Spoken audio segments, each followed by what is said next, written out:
여러분 안녕하십니까? 오늘은 한국공법 2 한국행정법을 공부하는 시간입니다. 벌써 2020년도 2학기 수업을 종강하게 됐습니다. 여러분 한 학기 고생 많이 하셨습니다.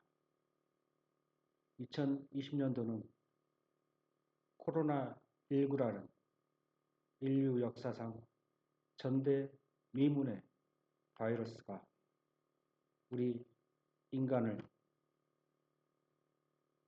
질병에 들게 하고 또 사망케 하기도 한 인류 역사상 일대 사건이었습니다.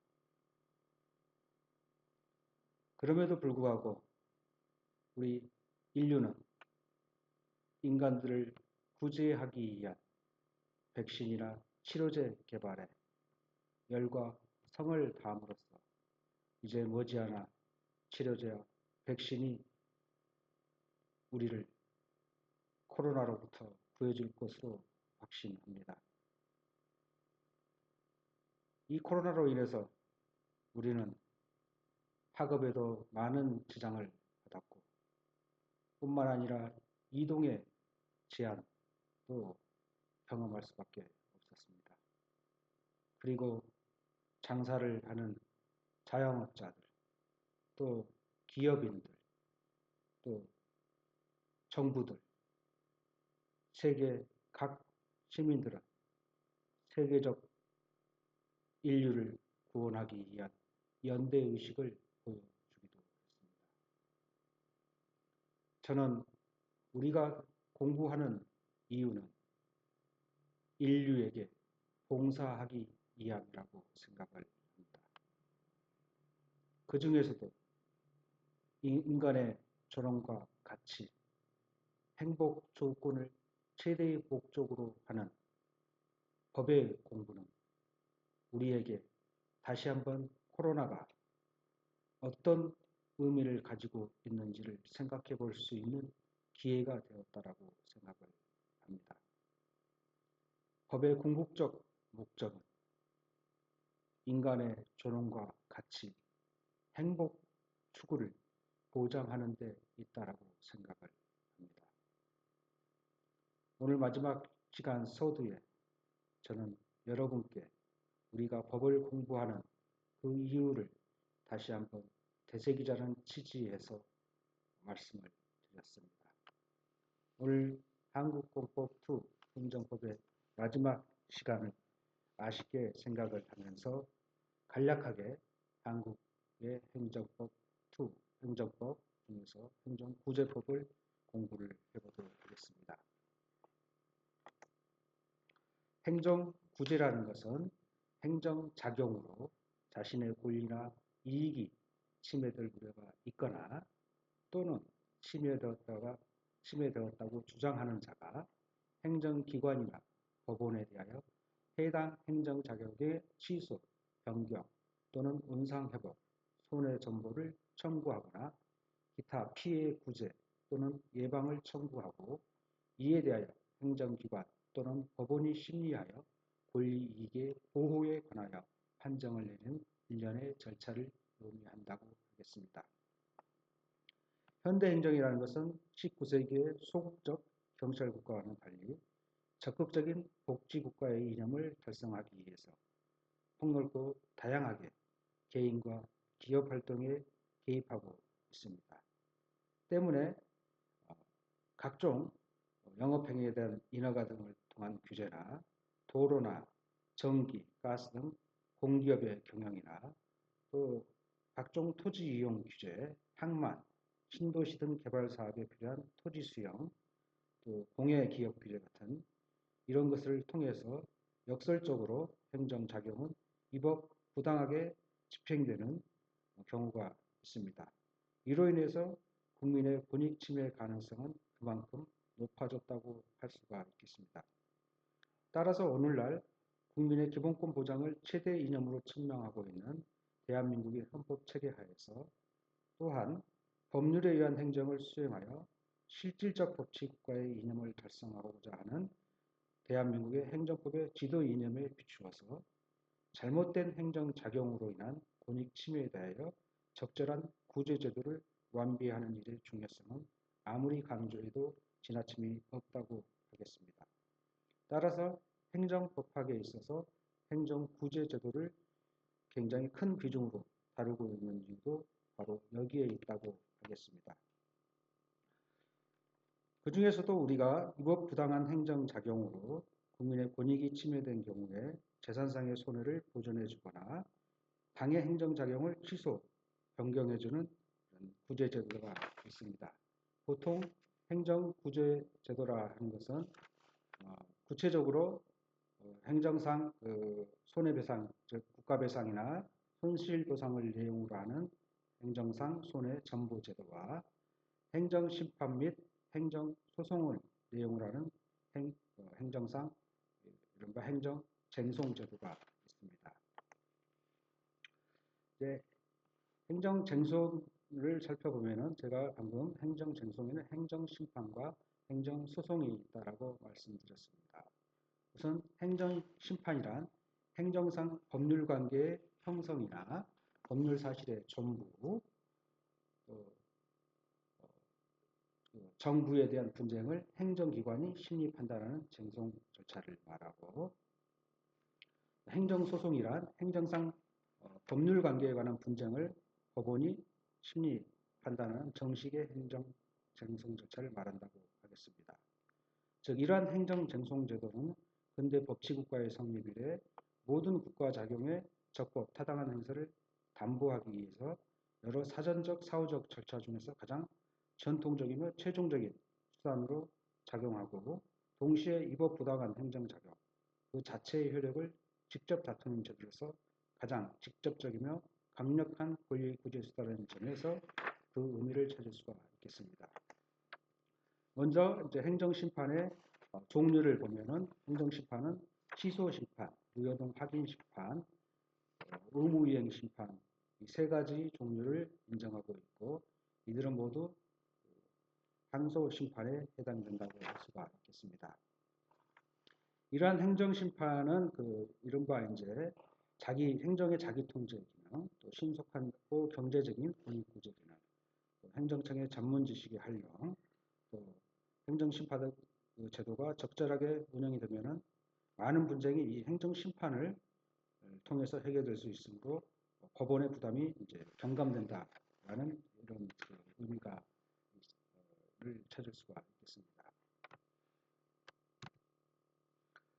자, 이제 그 행정심판 중에서도 먼저 그 취소심판이 있습니다. 이 취소심판이 것은 행정청의 위법 또는 부당한 처분을 취소 또는 변경을 구하는 심판을 말한다고 할 수가 있겠습니다.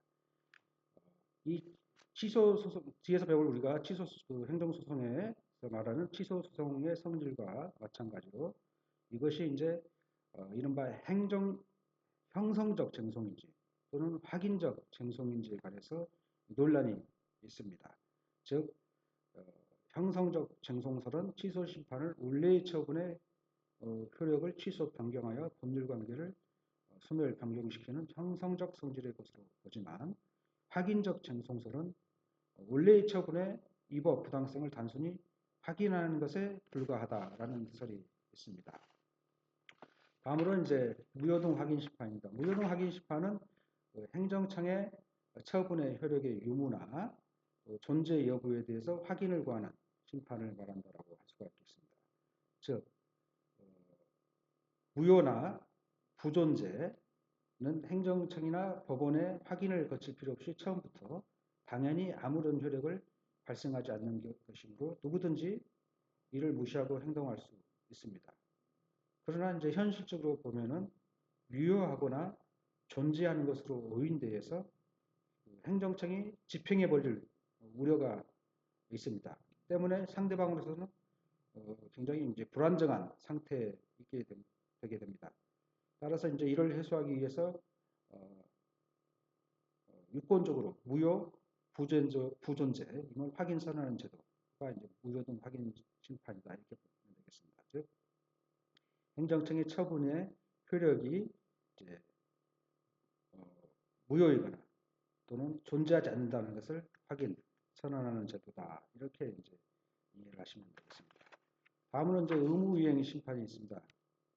이 의무이행 심판은 행정청의 위법 또는 부당한 거부 처분이나 부작위에 대해서 일정한 처분을 할 것을 구하는 심판을 이제 의무이행 심판이다. 이렇게 얘기를 합니다.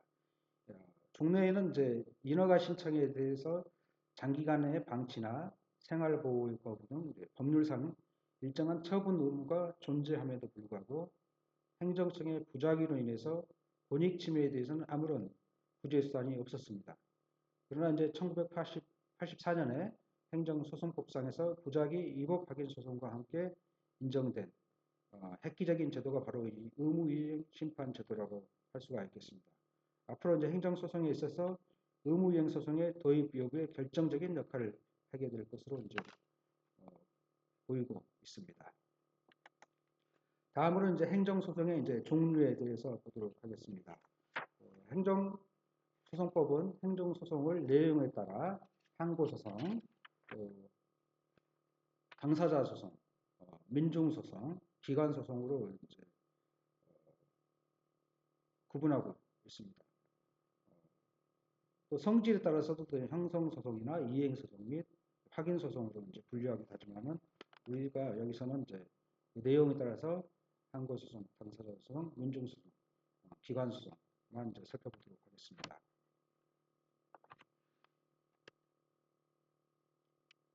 먼저 이제 항고소송은 행정청의 처분 등이나 부작위에 대하여 제기하는 소송을 말한다라고 할 수가 있겠습니다. 즉 행정청의 처분이나 부작위에 불복하여서 제기하는 소송으로서 한국의 행정소송법은 취소소송, 무효등 확인소송 및 부작위 위법 확인소송 이 세 가지만을 인정하고 있습니다. 이것을 이제 법률이 인정했다는 점에서 이들을 법정 항고소송이라고도 불리기도 합니다. 그러나 이제 이들 이외에도 의무이행 소송, 부작위 청구 소송 등과 같은 이른바 무명 항고 소송이 인정될 수 있는 것에 관해서는 이제 대립하고 있다 정도만 이제 알아두시면 되겠습니다.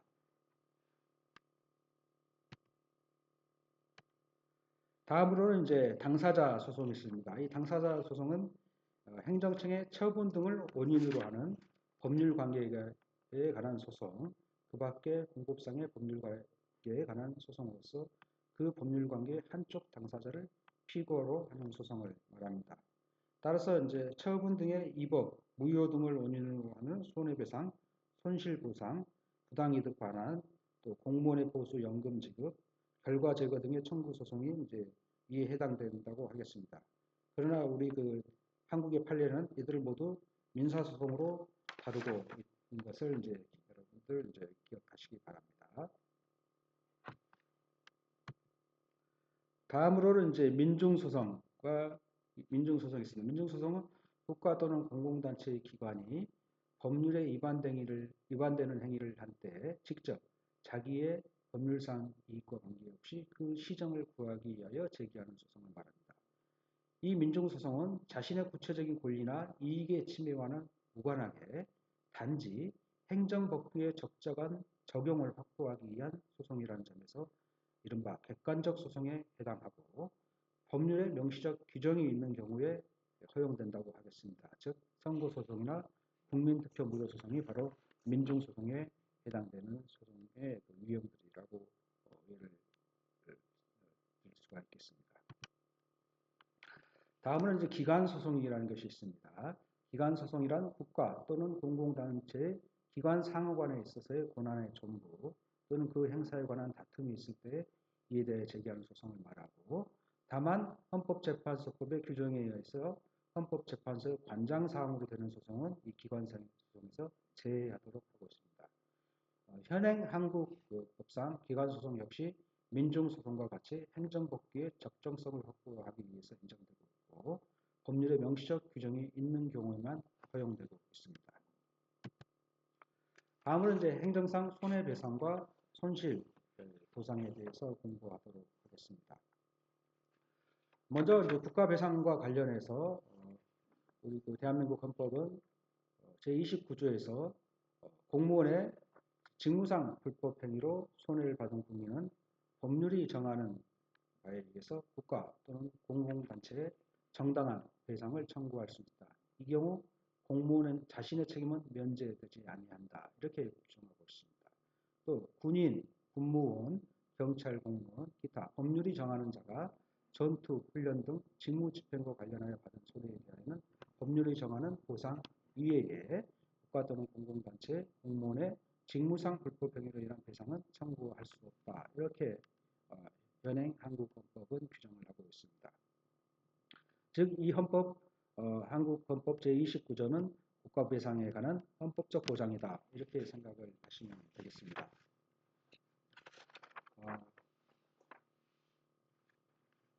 공무원, 국가나 지방자치단체는 공무원 또는 공무를 위탁받은 사이인, 즉, 이것을 이제 법에서는 이제 공무원이라고 칭하고 있습니다. 이 공무원이 직무를 집행함에 있어서 고의 또는 과실로 법령을 위반하여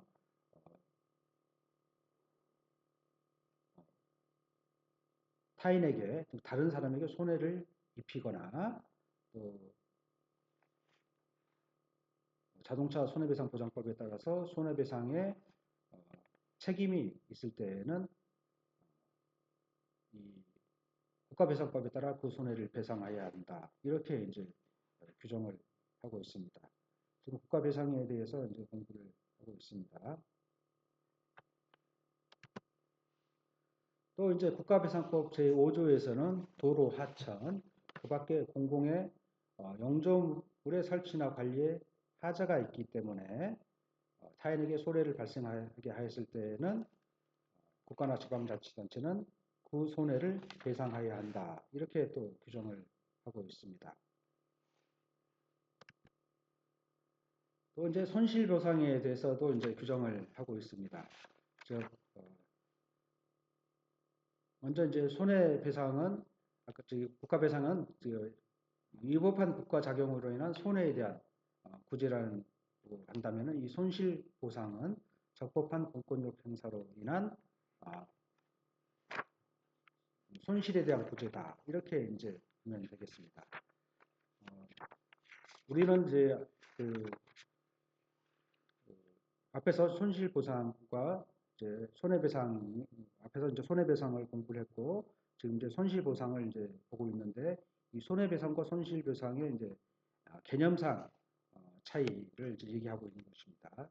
즉, 행정상 그 손실보상이라는 것은 우리가 이제 어떤 공공필요에 의해서 토지 같은 거 수용하잖아요. 이 토지 수용에 이제 예에서 보는 바와 같이 공공필요에 의해서 법률이 허용한 적법한 공권력의 행사로 말미암아 사유재산에 가해진 특별한 희생에 대해서 공적 부담 앞에 평등이라는 견지에서 행하는 이른바 조절적인 재산적인 보상을 이제 바로 이제 행정상 손실보상이라고 할 수가 있겠습니다. 우리 앞에서 본 그 손해배상 제도는 위법한 침해 행위로 인한 손해를 이를 말했고, 위법한, 지금 우리가 보는 행정상 손실보상 제도는 법률이 허용한 적법한 침해 행위로 인한 특별한 희생을 보전해 주는 제도라는 점에서 손해 또는 손실의 발생 원인을 달리하고 있다라고 이제 우리가 이해할 수가 있겠고, 이 손해배상과 손실보상을 합해서 행정상 손해전보제도라고 말한다. 이렇게 말씀드린 바가 있습니다. 그러나 이 행정상 손해배상과 손실보상 제도는 이제 발생 원인을 각각 이제 달리하고 있는 것이지만 오늘날에는 이 다 같이 국가의 행위로부터 발생한 손해를 전부하는 피해자 구제 제도라는 점에서는 공통되는 면도 있으므로 국가 보상 등이라는 이름으로 하나의 통일된 보상 이론으로 재구성할 필요가 있다라는 견해도 있습니다. 한편 손해배상과 손실보상 제도의 상호 접근하고 있는 경향도 이제 찾아볼 수가 있습니다. 우선 손해배상 쪽에서는 이른바 무과실 책임이나 위험 책임의 이론을 도입해서 손해 발생에 국가의 고의 과실이 없는 경우에도 발생된 결과에 대해서 책임을 지도록 하는 이론이 이제 대두되고 있고, 또 손실보상 쪽에서는 이 적법행위가 아닌 위법한 무과실 행위로 인한 침해도 보상해야 한다는 이른바 이제 수용유사 침해 이론이 제기되고 있기도 합니다. 그러나 대한민국의 경우 법률로 인정된 극히 예외적인 경우를 제외하고는 무과실 책임은 부인되고 있고, 방금 말씀드린 수용유사 침해에 대한 보상 또한 부인되고 있고, 판례도 이제 같은 입장에 있는 것으로 이해가 됩니다. 손실보상의 수단에 대해서 살펴보면은 이 손실보상은 이제 금전보상을 원칙으로 합니다. 그러나 법률이 정하는 바에 따라 이제 채권보상 등의 보상도 이제 인정되고 있습니다. 또 손실보상액의 결정 방법에 관해서는 통치적 규정이 없고 각 개별법에서 다양하게 규정하고 있습니다. 손실보상액의 결정에 대한 불복 절차 역시 개별법에 따라서 상이하게 규정하고 있습니다. 자, 지금까지 우리는 그 한국의 행정상 손해배상제도, 손실보상제도, 앞에서 이제 행정쟁소 이런 것을 이제 다양하게 살펴봤습니다. 그래서 우리는 그 행정청이 위법한 공권력의 행사 또는 적법한 공권력의 행사로 해서 국민의 권익이 침해되는 경우에는 당연히 그것을 구제하는 절차를 두고 있고, 이것은 그 절차를 두고 있지 않는 경우에는 한국 헌법이 예정하고 있지 않기 때문에 위헌 헌법에 위반된다라고 말씀드릴 수가 있겠습니다.